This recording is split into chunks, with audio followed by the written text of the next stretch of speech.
Hey guys, Dave Moore, idavemore.com. Wanted to show you a new product I got. I'm going to do a quick overview of it.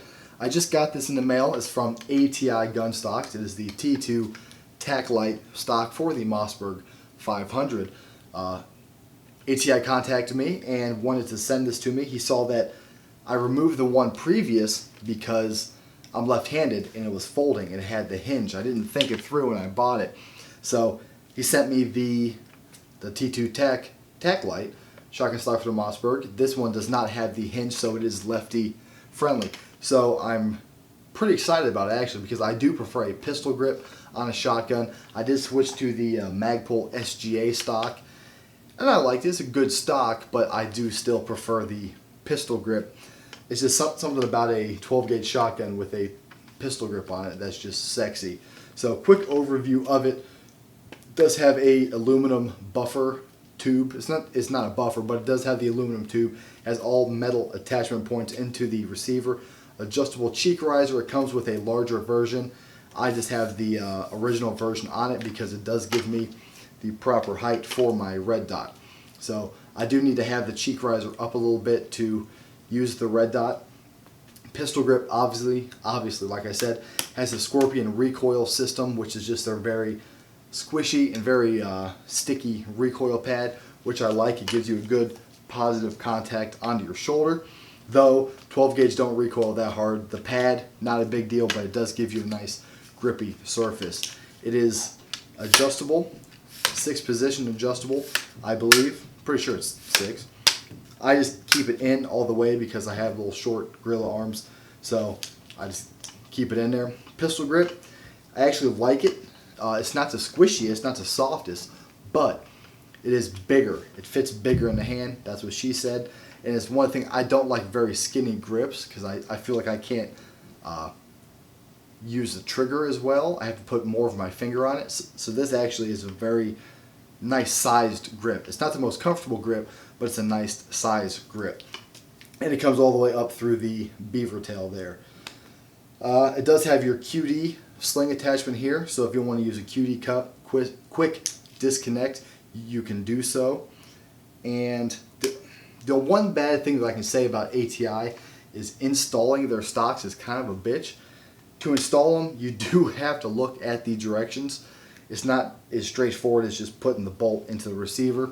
So you have to read the instructions and kind of pay attention, but it really is worth it. I've had an ATI stock in the past and I do like them, and that's kind of why he contacted me, because he knew I liked that stock.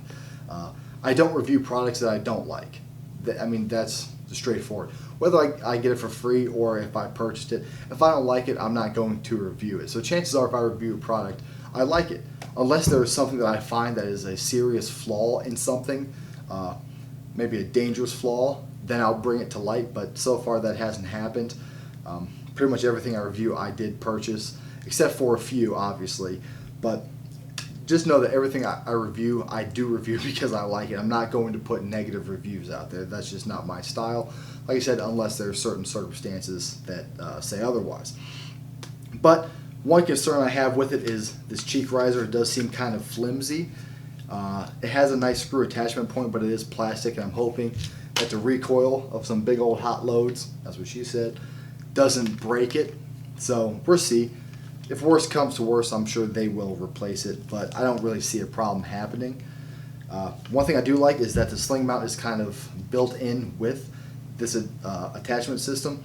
It is all metal, so it is very strong, and it is in there very nicely.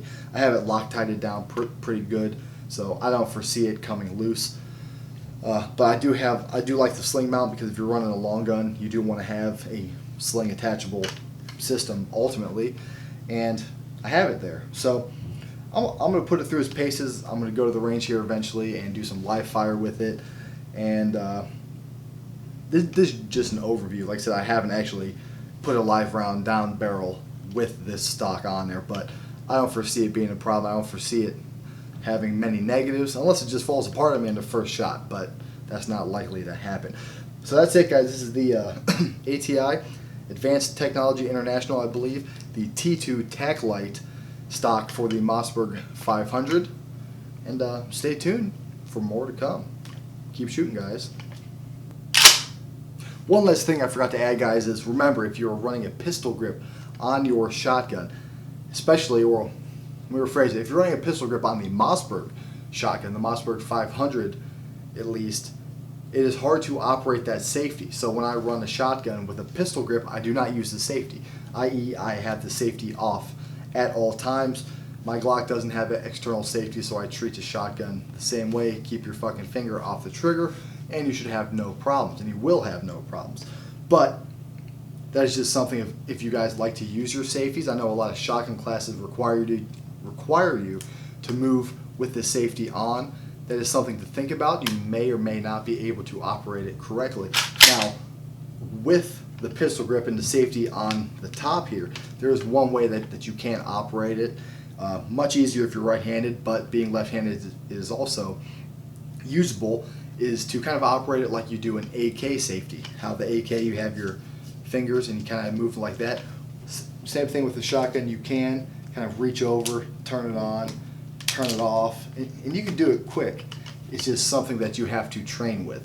Just like anything, you have to train and get used to it and make sure that you are efficient with it. But I don't use the safety, and I don't really plan to, but that is an option to turn it on and off. You just have to take your hand or your finger away from the trigger and kind of lose your trigger, your firing control at that time. So some think about, it may or may not be for you. So just contemplate it, and that's all I got, guys.